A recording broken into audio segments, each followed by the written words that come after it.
Hi friends, നമസ്കാരം. സംഘപരിവാര ഇന്ത്യയിൽ നീതി നമ്മൾ പ്രതീക്ഷിക്കരുത്.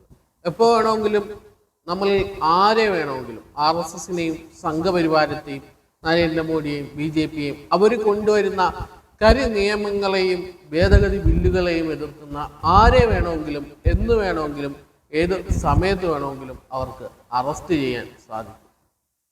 അതിൻ്റെ ഏറ്റവും ഒടുവിലത്തെ ഉദാഹരണമാണ് SDPയുടെ ദേശീയ പ്രസിഡന്റ് MK ഫൈസി. അദ്ദേഹത്തെ അറസ്റ്റ് ചെയ്തിരിക്കുന്നു. ED ആണ് അറസ്റ്റ് ചെയ്തിരിക്കുന്നത്. നമുക്കറിയാം, നരേന്ദ്രമോദി അധികാരത്തിൽ വന്നതിന് ശേഷം EDയും CBIയും ഒക്കെ കേന്ദ്ര അന്വേഷണ ഏജൻസികളെല്ലാം നരേന്ദ്രമോദിയുടെ കയ്യിലെ കളിപ്പാവകളാണ്, അല്ലെങ്കിൽ RSSന്റെ കളിപ്പാവകളാണെന്നുള്ള കാര്യം നമുക്ക് വളരെ വിശദമായിട്ട് അറിയാം.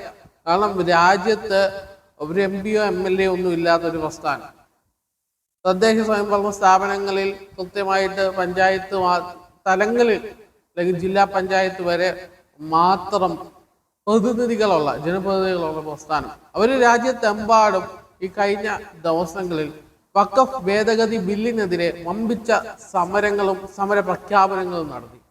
രാജ്യത്ത് ഏതാണ്ട് SDPI ഉള്ള എല്ലാ സംസ്ഥാനങ്ങളിലും നടത്തിയെന്ന് തന്നെയാണ് നമുക്കറിയാൻ സാധിക്കുന്നത്. എല്ലാ സംസ്ഥാനങ്ങളിലും അവർ അത്തരം പ്രോഗ്രാമുകൾ സംഘടിപ്പിച്ചു.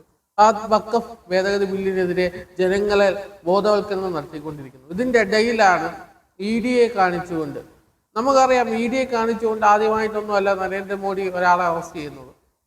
മുമ്പ് ഒരുപാട് ആളുകളെ അറസ്റ്റ് ചെയ്യുന്നു.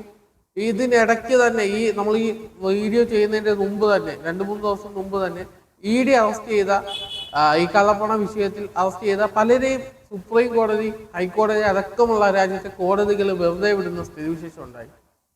സുപ്രീം കോടതി തന്നെ ED വിമർശിക്കുന്ന സ്ഥിതി ഉണ്ടായിട്ടുണ്ട്. കാരണം വെറുതെ കുറെ കെട്ടുകൾ കെട്ടി കുറെ കേസുകൾ കെട്ടിച്ചമച്ചങ്ങൾ കൊണ്ടുവരികയാണ്. ഇനി ഇത്തരം കേസുകൾ കൊണ്ടുവന്നാൽ EDക്ക് പിഴ ചുമത്തുമെന്ന് സുപ്രീം കോടതി പറയുന്ന തരത്തിലുള്ള വാർത്തകൾ പോലും നമ്മൾ കണ്ടിട്ടുണ്ട്.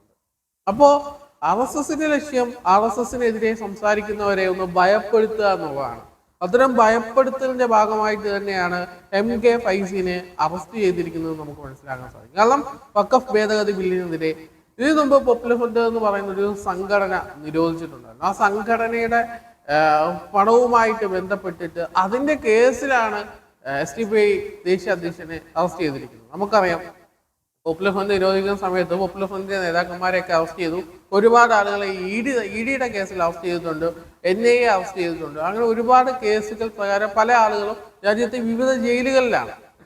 അപ്പോൾ നിരോധിച്ചിട്ട് ഏതാണ്ട് 2 വർഷത്തോളം ആവാൻ പോകുന്നു. ഈ സമയത്തും അതിന്റെ പേരിൽ അത് കാണിച്ചുകൊണ്ട് പുതിയ കേസുകൾ സൃഷ്ടിച്ചുകൊണ്ട് RSSനും BJPക്കും എതിരെ പറയുന്ന എല്ലാവരെയും അറസ്റ്റ് ചെയ്യുന്ന ഒരു സ്ഥിതിവിശേഷം ഉണ്ടാകുന്നത് ഉള്ളത് കൃത്യമായി മനസ്സിലാക്കണമെന്നുള്ളതാണ്. നമ്മുടെ ലോകത്തെല്ലായിടത്തും ഇസ്ലാമുകൾ അല്ലെങ്കിൽ മുസ്ലിങ്ങൾക്ക് ഒരേ നിയമമാണുള്ളത്. അവരുടെ വിവാഹമൊക്കെ ആണെങ്കിൽ ഒരേ നിയമമാണുള്ളത്. പക്ഷേ ഇന്ത്യയിൽ മറ്റ് സമുദായത്തിലൊന്നും വിവാഹമോചനം ക്രിമിനൽ കുറ്റമല്ല. പക്ഷെ ഇന്ത്യയിൽ മുസ്ലിങ്ങൾ വിവാഹമോചനം അവരുടെ വിശ്വാസപ്രകാരം വിവാഹമോചനം ചെയ്ത് അതിൽ സ്ത്രീകൾക്ക് പരാതി ഉണ്ടെങ്കിൽ അത് ക്രിമിനൽ കുറ്റമാകുന്നു. ബാക്കി എല്ലാവരും സിവിൽ നിയമപ്രകാരമായിരിക്കും, സിവിൽ കുറ്റമായിരിക്കും. പക്ഷെ ഇന്ത്യയിൽ അത് ക്രിമിനൽ കുറ്റമാണ്. ഇത്തരം നിയമങ്ങൾക്കെതിരെ അല്ലെങ്കിൽ ഇത്തരം ബില്ലുകൾക്കെതിരെ നിരന്തരമായി ശബ്ദമുയർത്തിക്കൊണ്ടിരുന്ന ആളാണ് MK ഫൈസി എന്ന് പറയുന്നത്.